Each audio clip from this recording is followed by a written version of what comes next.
Halo kawan BRIN, bertemu lagi bersama saya Resti Purwitasari dalam program Kabar Kawasan.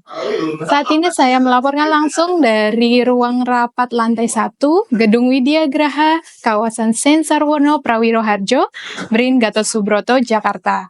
Bahwa saat ini sedang berlangsung kegiatan workshop desa dan pencapaian pembangunan Indonesia Emas 2045. Mari kita simak liputannya. Kegiatan workshop desa dan pencapaian pembangunan Indonesia Emas 2045 ini diselenggarakan oleh Direktorat Kebijakan Bidang Politik, Hukum, Pertahanan, dan Keamanan BRIN.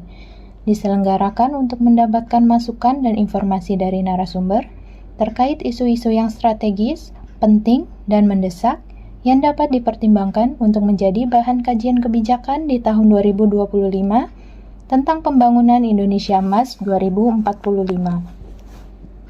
Workshop ini mengundang para pembicara dari Kementerian Dalam Negeri, Kementerian Desa Pembangunan Daerah Tertinggal dan Transmigrasi, Universitas Tadulako, dan tentunya BRIN sendiri.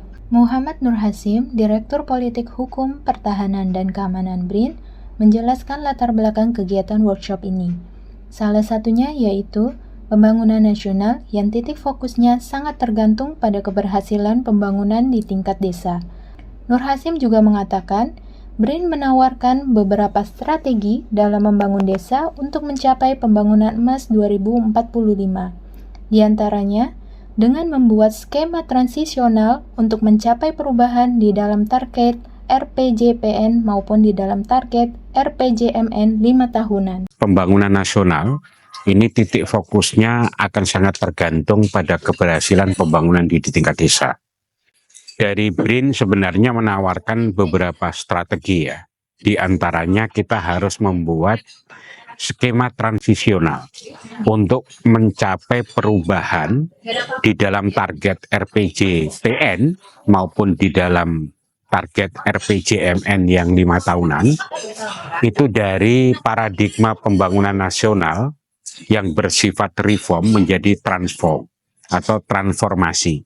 Nah, bagaimana proses transformasi pembangunan di desa ini perlu dilakukan dalam skala 5 tahunan.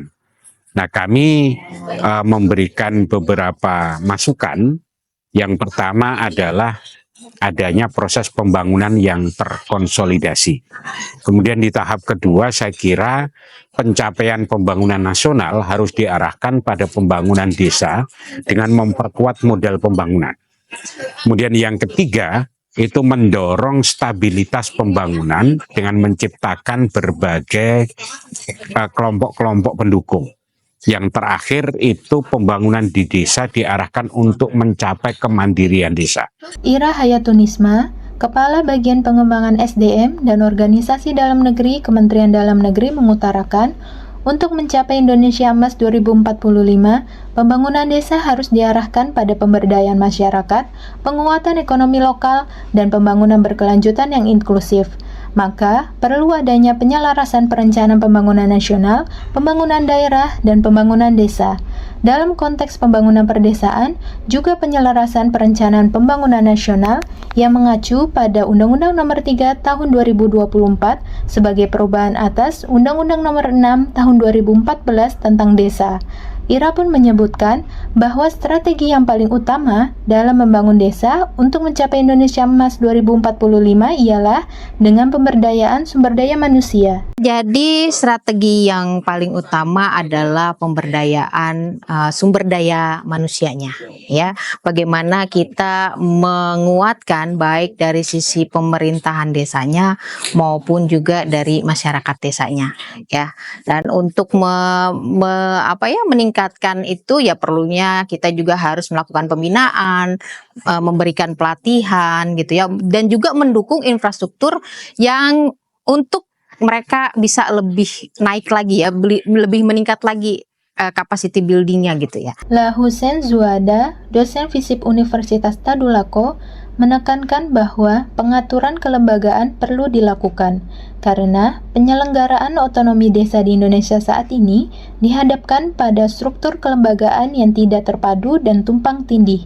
Secara administratif, penyelenggaraan pemerintah desa berada di bawah Kemendagri, namun Dalam hal pengelolaan dana desa, pemerintah desa berada di bawah kendali Kemendes PDTT.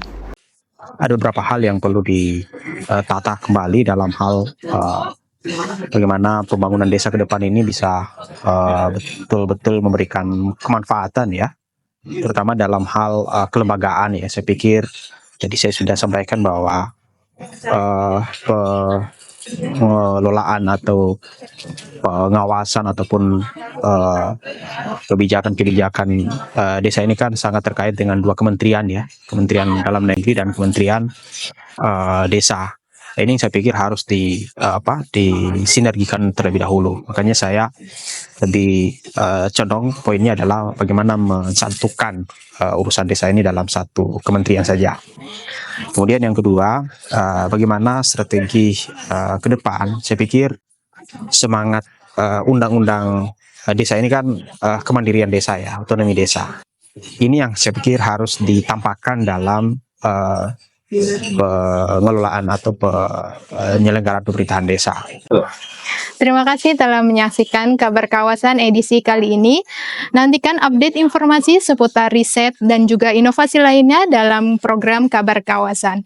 Saya Resti Purwitasari, mewakili kru yang bertugas, pamit undur diri. BRIN TV, TV Riset, Zaman Now.